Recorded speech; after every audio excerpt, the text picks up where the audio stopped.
know about you guys, but this last week for me, actually this last month for me, has been really difficult. And so I'm going to fill you in because most of you don't know what has been going on in my life. About a month ago, I stood up here and I told you that I was a grandfather. I had 2 grandchildren that were born. They were 2 months preemie. Well, we got the call late one night. Tracy got on an airplane. We booked her early that next morning, and she got on a plane and went to Atlanta. But that was what was going to start off as something that was exciting, that quickly turned into something that was going to be very difficult for the next month. Because what happened is that the 2 babies were born preemie, and both of them initially were okay. Of course, they had all the normal problems that preemies have, the breathing problems, the being in the NIC units, neo-intensive care.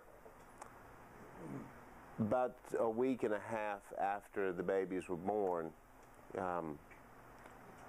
Desiree, my wife's daughter, my stepdaughter, ended up having this huge attack. That she had fluid filled in her lungs. She could not breathe. We get a phone call at 4 o'clock in the afternoon, and from her husband, and he says, "You need to come down. I don't know if she's going to make it through the night." And in the middle of all of that, I had to get Tracy on the plane. It was 2 days before we were supposed to have the breakfast at the church. I was preparing to speak for that. As I dropped Tracy off and she got on the plane, I remember calling Will, and I said,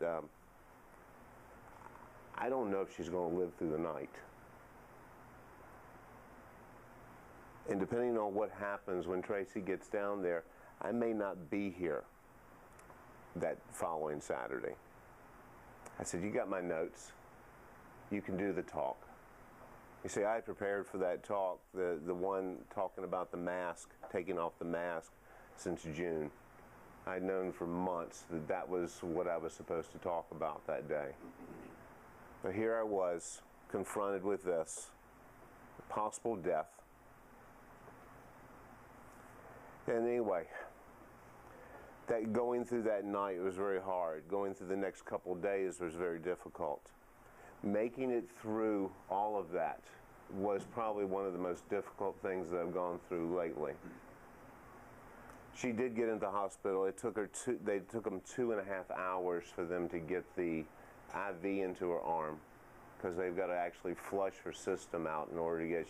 She'd get put on about 60 pounds of water and completely filled her lungs. She could not even walk without breathing. Over the next day and a half, they finally got it under control. They started getting the fluid out of her, and she moved out of critical into just a stable position.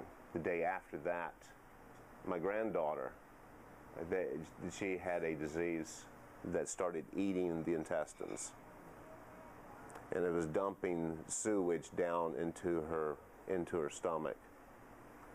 So a little more than a week, she immediately went into emergency surgery, and the physician looked at us and said, "I don't know. If we don't do it now, if we wait another day, I don't know if she'll survive the surgery." And going through all of that, and walking through that, and having to fly to Atlanta for the last 3 weekends. This is the first weekend I have not gone to Atlanta in over a month.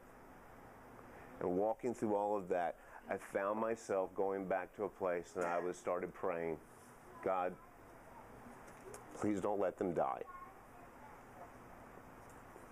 It's the first time I prayed that in 25 years. The last time I prayed that was when my mom had cancer. And for the first time in 25 years, I was back to the same place I was 25 years ago, but in a different place. Because I had to come down. This is where truth met reality, And I had to come to that place where I had to really ask myself the question, do I really trust you? Are you really walking by me? Are you really there? Do I believe any of the stuff that I've been talking about, that I've been standing up here and talking about for 4 years?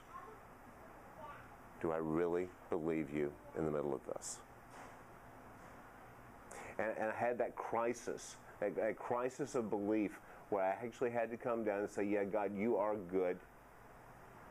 And if my daughter dies, or if my granddaughter dies,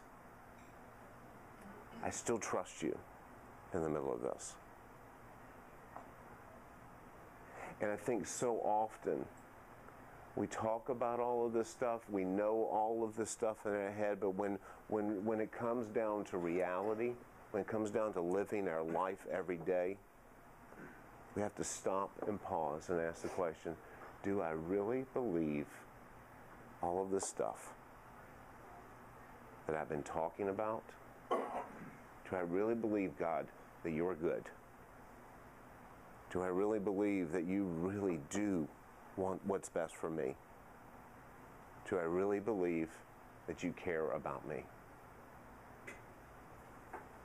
Or has this just been more management, just looking good, saying the right things,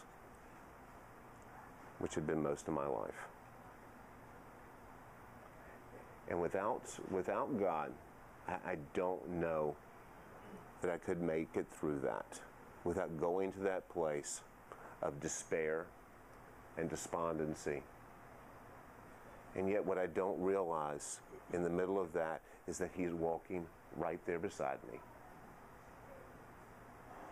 And when I thought about that story, and as I've thought about that for the past week, I thought about Jesus right after he was resurrected.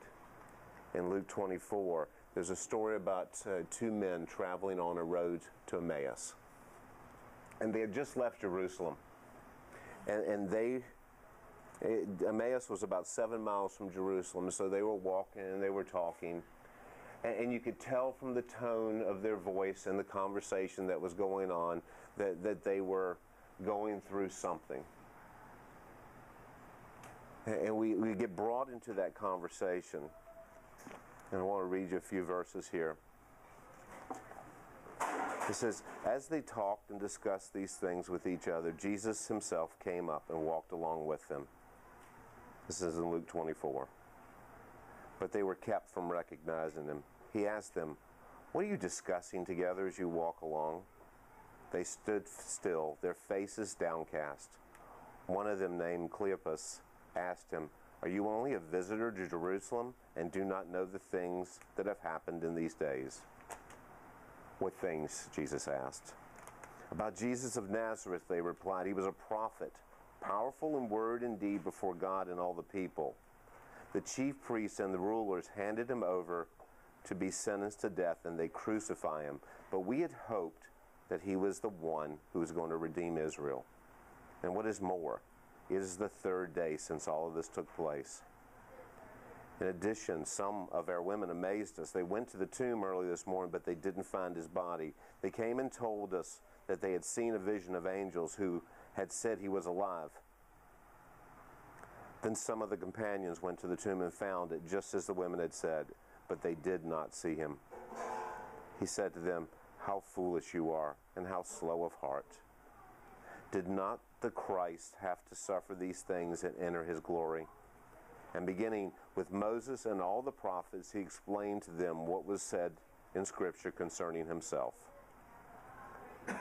As they approached the village to which they were going, Jesus acted as if he was going further. But they urged him strongly, stay with us, for it is nearly evening, the day is almost over. So he went in to stay with them.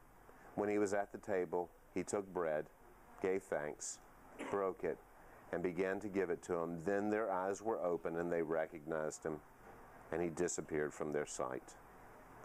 And they asked themselves, were not our hearts burning within us while he talked with us on the road and open Scripture to us. And see, I think our life is like that road to Emmaus. We walk along, we live our life every day, sometimes despondent, sometimes in the middle of despair, going through whatever we go through. And as we're walking and as we're talking to ourselves or talking to somebody else about our life as we go through that life, Jesus is right there walking along, saying, don't you remember what Scripture says?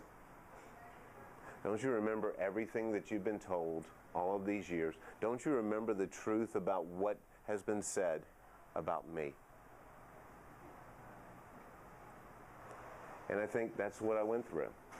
I think we're constantly on that walk, that 7-mile walk. It's kind of like our life journey.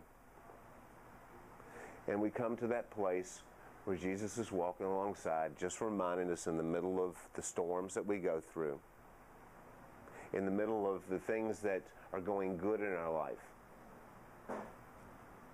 And he's asking us the question, do you not remember what was said about me in Scripture? Do you not remember that I promised to always be with you, to walk with you? Not necessarily to take away all of the struggles and all of the pain, but to walk with you in the middle of all of that. Do you remember that? And I think it's very interesting that Jesus, as they got to the place where they were going to go into the town that they were going to, down to Emmaus, it says Jesus acted as if he was going to pass on and go on by them. And they had to ask him to join them. I think that's what we have to do. God, I'm in the middle of this crap right now, whatever that is. I'm walking on this road. I feel like I'm all alone. And Jesus is walking right there, but he's wanting us to embrace the idea that we're going to ask him to come in and join us, to walk with us, to speak truth into our life. And I think that is the hugest thing that I can think of. I have to tell you a story.